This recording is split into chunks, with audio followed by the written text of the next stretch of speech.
lines up. We have one extra.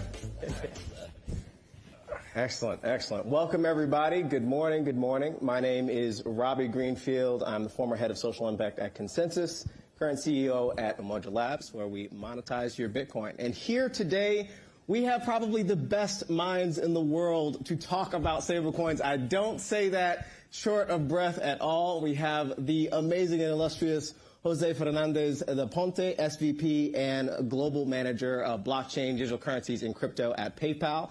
And Yuan, who is the Global Lead at Solana Foundation for Stablecoins and International Markets. And, of course, my man Kai Sheffield, who is Head of Crypto at Visa. Everyone, I really do appreciate your time. And I know that we only have 25 minutes, so we're going to get straight into it if it's okay with you all. Is that okay? Totally. Excellent. Yeah. Let's do it. Let's do it. So, over the past 12 months, and this is provided by Kai Sheffield's team at Visa, we have seen $20.5 trillion in stablecoin volume across 147.8 million active unique addresses. And amongst all of that transaction volume, I wanted to start with you, Jose. What are the institutional and retail use cases that you're seeing with USD-pegged stablecoins, and why aren't we seeing many non-USD-pegged stablecoin adoption on-chain? Sure. Still, most of the volume that you see today for stablecoins tends to happen in crypto trading markets. And part of the second part of your question about why USD is because crypto markets tend to be denominated in US dollars. There is not really a large market of euro to Bitcoin or yen to Bitcoin. So I think that drives a lot of that. I don't think that's going to be what you see in the long term. Because on the other side, the volume that we are seeing that is not for crypto trading is more and more going into payments and more going specifically into business-to-business payments. One of the things that we are seeing is that the value proposition of stablecoin, as per Kai's report with Castle Island and the other folks, tends to be crypto trading, currency substitution, so access to a dollar-denominated instrument, and smaller payments. What we see now is that actually, if you're a company trying to pay other company across borders, across frontiers, or you're trying to repatriate profits, or you're trying to, in general, move money internationally, the advantages in terms of 24/7 settlement, or speed settlement, and programmability translates very, very easily into financial advantages. If you are a CFO of a large corporation and you're saying, okay, let me think about it. I have an instrument now that lets me move money worldwide in seconds, and I can reduce counterparty risk, and I can get a better FX because I don't need to be locked for 24 hours into one FX rate. I think that's where you're going to see more and more the use cases. And on the retail side, I believe you're going to see more cases in which it is fiat on the front and a stablecoin on the back, and you see stablecoins as an infrastructure settlement layer. Excellent. And I don't want you on. Oh, actually, Kai, you were about to. Yeah, I was going to say, I think one of the most interesting things about where stablecoins are today is they're just starting to shift from, if you used the stablecoin a year ago, it was very explicit. You knew you were using a stablecoin. You usually had to seek out a crypto wallet. You had to figure out how to manage a private key. We're starting to see both, major fintechs, existing wallets like PayPal and others, put front-end interfaces on it that just look like another fiat wallet. And so they can use stablecoins on the back end. And then, as Jose mentioned, one of the concepts that we're seeing more and more is this idea of the stablecoin sandwich. It's fiat on the front, stablecoin in the middle, and then fiat on the back. And it's just becoming another cross-border account-to-account payment rail. We're seeing companies doing U.S. to Mexico, either B2B or P2P, where they're starting in dollars. They're using a stablecoin to move the money into the market. And then you have these local exchanges, many of which started as a place for people in Mexico to buy and sell Bitcoin, are now basically becoming FX platforms. Yep. They're enabling you to convert stablecoins into pesos, and then to use local RTP rails to initiate transfers to the last mile. And so we think that stablecoins are kind of very much moving out of the crypto ecosystem of just being a tool for crypto traders into becoming more of a general purpose payment rail that will be increasingly abstracted away and used around a range of different use cases. And going off of Kai's point, I think a lot of emerging markets have been using stablecoins, especially on Tron for USDT for the last couple of years. It's been growing significantly due to liquidity reasons. The on-off ramps, because most of it comes into the trading venue and it was going through centralized exchanges, majority of which were denominated in dollars and specifically in Tether. But we're seeing that change shift towards the stablecoin sandwich, and also have more regulated and large players like PayPal coming in that's allowing businesses, not just individuals and really, really small businesses, to accept stablecoins in a more comfortable way without having to go through the KYC, KYB burden of specifically a trading venue. So now you can go through other fintech or like bank, sometimes even bank-like neobanks that support stablecoins for payments. To your question on why there's been very little non-USD activity, I think one is because if you look at Atlantic Council has a really good dashboard on dollar dominance. So they've been tracking whether stablecoins would increase or decrease that. It's a bit too early to tell, but I would say it actually increases and supports dollar dominance. So that's one. Number two, a lot of the jurisdictions that have seen really high stablecoin adoption have unclear stablecoin regulation, and therefore local fintechs are better off just supporting the existing dollar stablecoins than having their own. Specifically, when I worked in like Turkey or Vietnam, the fintechs there were much more reluctant to support stablecoins than the exchanges. So it's kind of like a chicken and egg problem of stablecoins were being driven to crypto exchanges because that's the only place where players at scale are willing to take stablecoins and have the fiat rails. And on the other hand, the fintechs were reluctant because they didn't want to lose their licenses, or the banks didn't want to lose their licenses. And therefore, you're driving more and more people into this like higher risk, perceived sometimes, and sometimes real, higher risk platform to interact with the dollar stablecoins.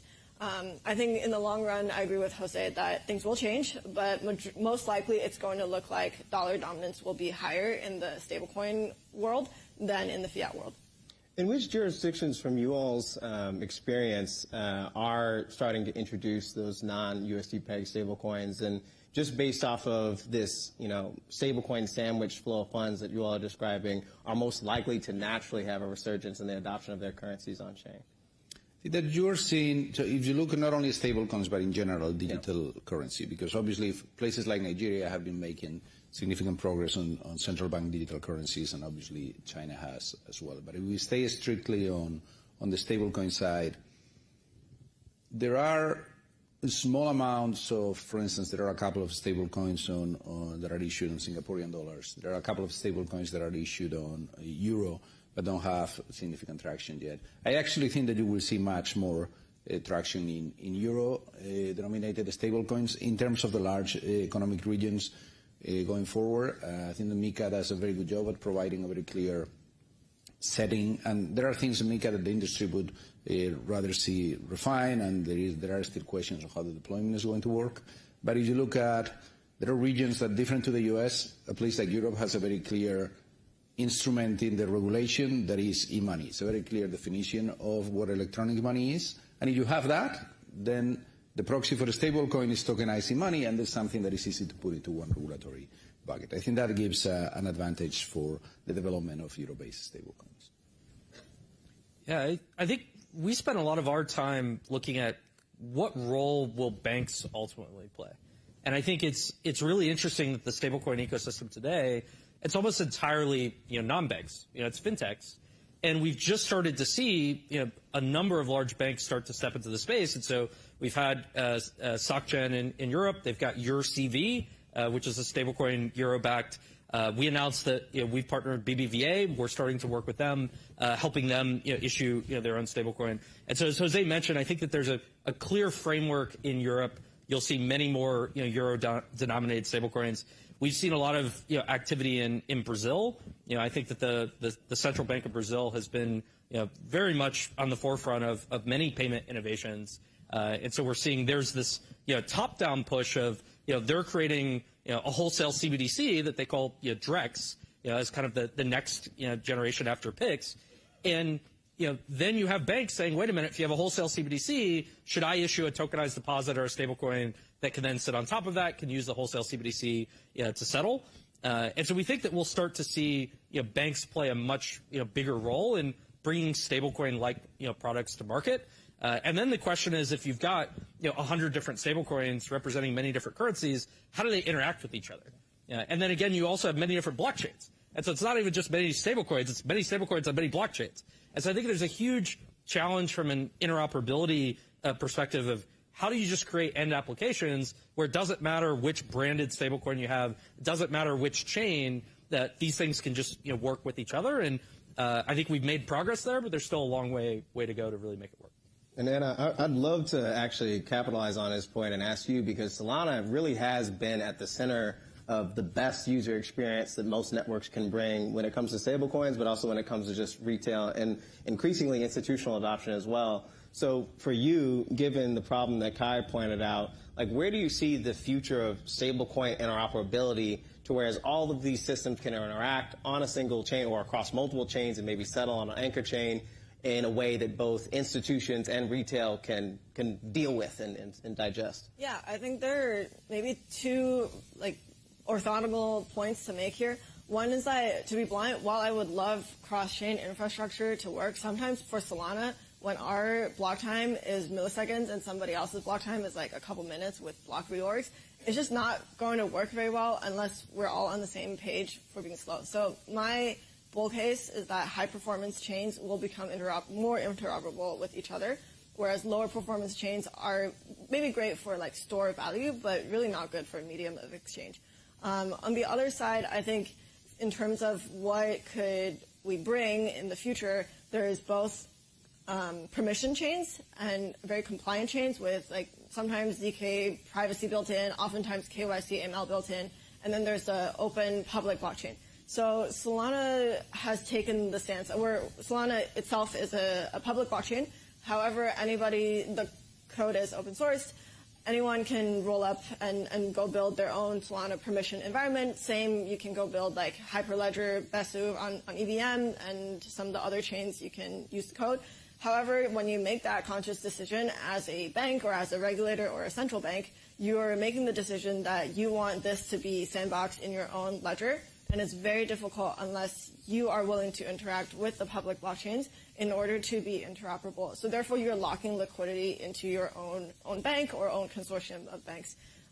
Going forward, I think some of the initiatives that the Visa, PayPal have been working on are trying to get banks the likes of those companies are getting banks more buy-in to build their own consortiums that are welcoming of other licensed or compliant players.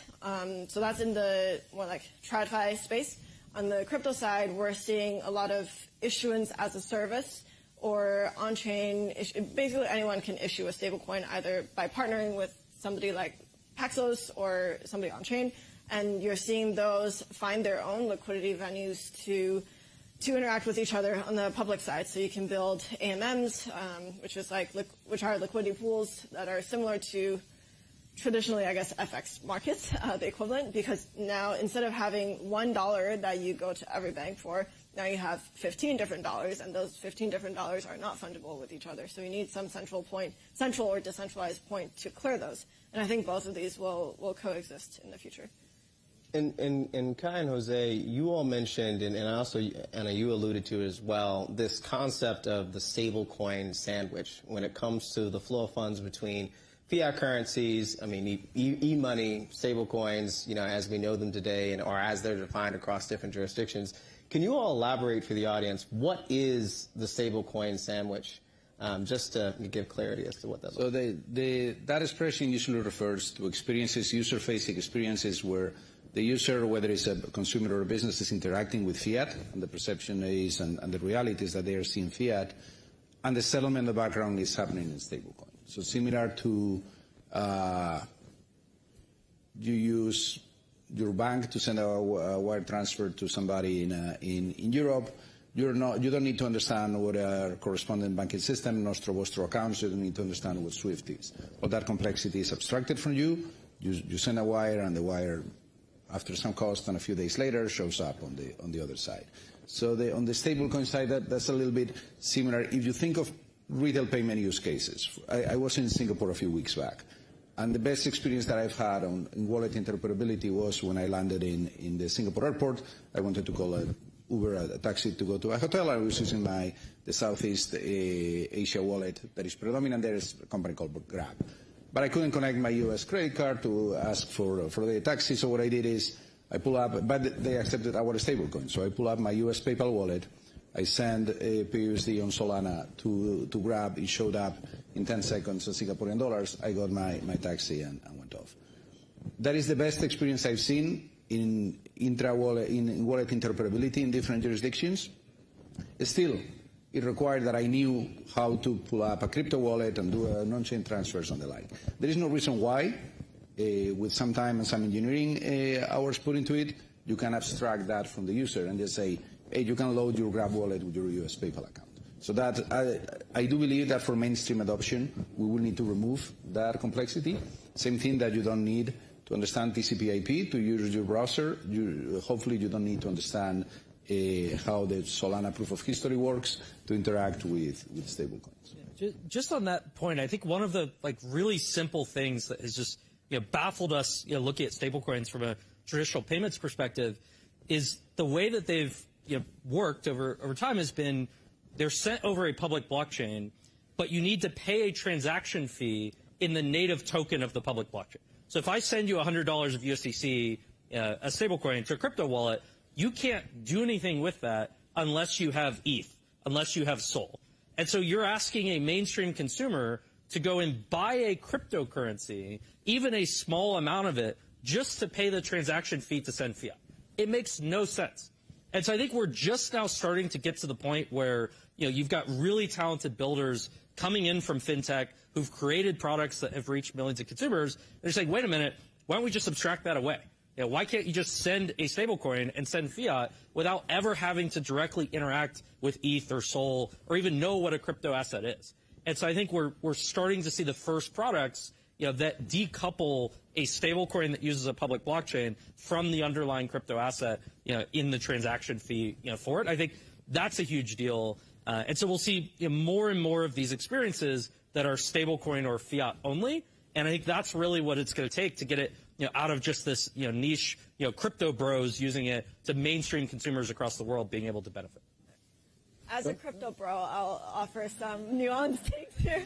I think many of you here learned how to send emails and do things online. So did I. I was towards the end of the millennial phase. So I think people in the future will most likely learn how to use crypto wallets. So hopefully much easier crypto wallets. Here's why I think it's important. Because there's been a lot of so-called stablecoin sandwich apps and those crypto apps that abstract away the key difference between crypto self-custody and knowing what stablecoins you own versus a fintech app that's licensed. So you're starting to see a bunch of these apps that are taking a very risky approach where they may not be licensed. They're showing you have USD. On the back end, they have USDC or maybe even TUSD. Who knows what it is?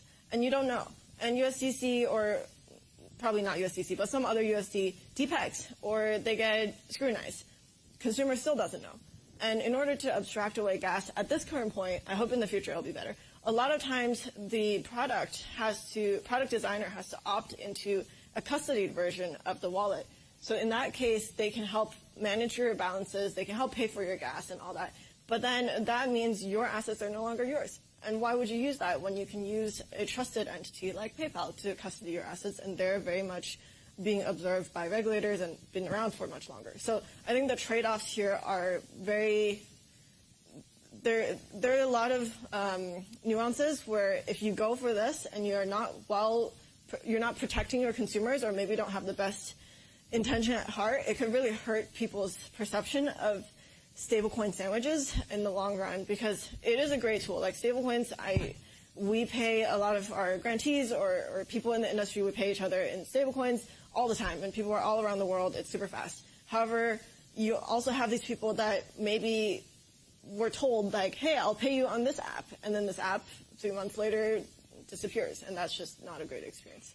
So hopefully in the future we have more, both on the regulated side to protect consumers, but also let us crypto bros continue to experiment with what are some of the innovations that we can build on top of stablecoins and on an open blockchain. And it's a very insightful point that you all are making, because I have noticed that increasingly as we want to make one unified experience both for institutions and also retail, there are some segments between the open source blockchains that most of these transactions are facilitated on. to the institutions that are known and respected, like the PayPals and the Visas, that people are going to facilitate those transactions. And then in between that, you have different jurisdictional, definitions as to what these assets are, and also how these systems can integrate so that you can abstract things like, native transaction fees on different blocks. So getting to our last question, where do you think the biggest fractures are between issuers, legislators, and dApp creators or applications that are, persisting this fragmentation or this fragmented experience that institutions and retailers are experiencing today? So I can get us started there. I think that there is a fundamental aspect of it, which is the distinction between the business of payments and the business of banking. So stablecoins are a really, really good instrument for payments. And that's the reason the PayPal got involved into them in the first place. We are not ideologues. We don't have laser eyes. We obviously sympathize with the ecosystem, but we're in this because I've been in payments for the best part of the last 22 years, and this is the first time that I've seen technology that can move money in a safe way 26 times cheaper than an ACH. So if that technology exists, that technology will be adopted and would be responsible as a payment actor not to have a horse in that race. But a lot of the conversation, especially in the US, is a conversation about banking, not payments. So if you look at the tokenization of different stores of value, you have stablecoins, which in my mind are tokenizing money, are tokenized PayPal balance. And then there are going to be tokenized deposits, and that's commercial bank money that gets tokenized, and then there are going to be CBDCs, which are tokenized central bank money. Those things are distinct, and they have their different characteristics. The stablecoins are a really good instrument for payments, and I'm sure that tokenized deposits, when they exist, are going to be a really good instrument for store of value and interbank settlement. But if you look at the stablecoin side, if stablecoins that are fully fiat collateralized and are in the business of payments, so there is no rehypothecation, there is no fractional reserve. And sometimes the debate happens on two axes, and is whether supervision should be at the federal or state level, and whether it should be payments or banking-like. Our opinion is that stablecoins are a really, really fit instrument for payments, and that's where we believe that you're going to see the best advantage. I think one of the challenges right now is the term stablecoin, it's a concept. There are many different products that are created that have many different designs and many different levels of risk. And so I think we've had this challenge over the past few years where anyone has been able to create a product that they call a stablecoin. And if you could compare two products that are marketed to consumers as stablecoins, they could be entirely different around, is there a fiat asset behind it? If so, where are those reserves held? What audits or attestations are done? And so I think it's a really challenging environment for consumers, if you're being offered a stablecoin, to have to go under the hood and due diligence on the issuer and where they're holding the money. So I think being able to have common frameworks and rules around, if you're issuing a stablecoin, here's the base level requirements that consumers should expect. Or if it's not, you can't call it a stablecoin. And so I think just the term itself has created a lot of confusion. And if we want to get to that world where we can abstract it away more, create better experiences, I think you have to have more standards around what a stablecoin is, instead of anyone can create one and call it a stablecoin, but who knows what's actually behind it. Yeah, I think the industry has started to distinguish or self-regulate, where stablecoins are considered generally tokenized narrow banking products, whereas synthetic money or internet bond or synthetic dollar or whatever are asset referenced tokens that try to peg close to the dollar or euro or whatever else that they are, but oftentimes are, I wouldn't go as far as algorithmic, because by now I think we're past the time of being algorithmic, but are oftentimes backed by, let's say, CLOs or trade finance, or maybe even ETH and Bitcoin or delta neutral positions, and those are simply not considered to be payment, or should not be considered for daily average consumer use cases. Those are for the crypto bros that want to trade or want to use it for other use cases. So having that distinction would really help. And then from a regulation perspective, allowing this maybe sandboxed, but maybe supported environment for builders and dApps to experiment in both worlds would be super helpful, because if you axe the entire other innovation part stablecoins would never have existed in the first place. It came out 10 plus years ago as an experiment that if a U.S. banker 10 plus years ago saw it, would probably have exit. So in order to get to where we are, it meant that there were players that had to push the boundaries. And in order to get to where we want to be, I think that's something we would like your support as well. Well, Jose, Anna, Kai, thank you so much for your time. And everyone, this is our Stablecoin panel. Thank you.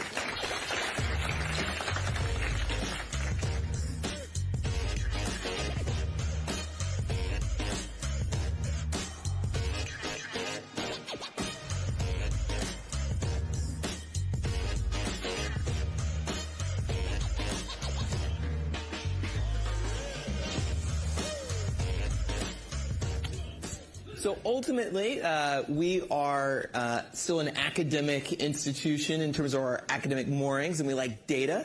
And just to put that